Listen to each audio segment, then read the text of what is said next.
ప్రతిపక్షాల దుష్ప్రచారంతో పారిశ్రామిక రంగానికి నష్టం జరుగుతోందని డిప్యూటీ సీఎం భట్టి అన్నారు. కాంగ్రెస్ వస్తే పరిపాలన చేయలేదని అనేక మంది విమర్శించారన్నారు.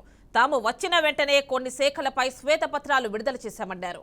ధనిక రాష్ట్రానికి ఇబ్బందులు ఎందుకు వచ్చాయని చాలా మంది ప్రశ్నిస్తున్నారని తెలిపారు. సాగునీరు, విద్యుత్పై లేనిపోని అబద్ధాలు ప్రచారం చేస్తున్నారని భట్టి మండిపడ్డారు.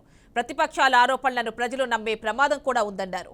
ప్రజలను ఆందోళనలోకి నెట్టే ప్రచారం కూడా మంచిది కాదన్నారు. ప్రజలకు వాస్తవాలను చెప్పేందుకు తాను మీడియాకు ముందుకు వచ్చానని భట్టి అన్నారు. రైతు బంధు ఇవ్వలేదని ప్రతిపక్షాలు ప్రచారం చేశాయన్నారు. రైతు బంధు కోసం 7,000 కోట్లు ఉంచామని ప్రచారం చేస్తున్నారన్నారు. బాగా గొప్పలు చెప్తారు రైతుల గురించి. మేమే అసలు పుట్టాము.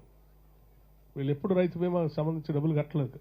గతంలో మేము వచ్చిన తర్వాత రైతు బీమాకు సంబంధించి పూర్తిగా 734 కోట్ల రూపాయలు చెల్లించాం. ప్రీమియం డబ్బులు, డైట్ బిల్స్ ఇచ్చాం, మిడ్ డే మీల్స్కి ఇచ్చాం, అంగన్వాడీ శాలరీస్ ఇచ్చాం, హోంగార్డ్ శాలరీస్ ఇచ్చాం. డ్వాక్రా ఉమెన్కి ప్రత్యేకంగా మేమే ఎక్కడ హామీలు ఇవ్వలేదు.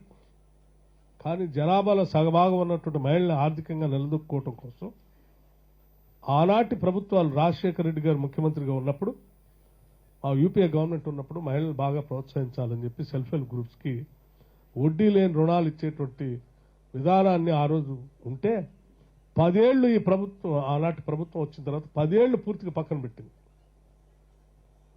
మేము ప్రత్యేకంగా 7వ తారీఖు నుంచి మేము అధికారంలోకి వచ్చిన దగ్గర నుంచి మొదలుపెట్టి ఇప్పటి వరకు మహిళలందరికీ ఒక పిలిపించి తిరిగి వడ్డీ లేని రుణాలు మీకు ఇస్తాం, మీరు సంపూర్ణంగా రుణ సదుపాయాన్ని బ్యాంకుల నుంచి పొంది మీరు ఆర్థికంగా నిలదొక్కునే కార్యక్రమాన్ని చేపట్టండి అని చెప్పి హైదరాబాద్ నగరం నడిబొడ్డులో భారీ బహిరంగ సభ ఏర్పాటు చేసి, ఆ బహిరంగ సభలో చెక్ని ఆ రోజు డైరెక్ట్గా ఇచ్చాం. మాటలు చెప్పడం కాదు, చెక్కే ఇచ్చాం వాళ్ళకి.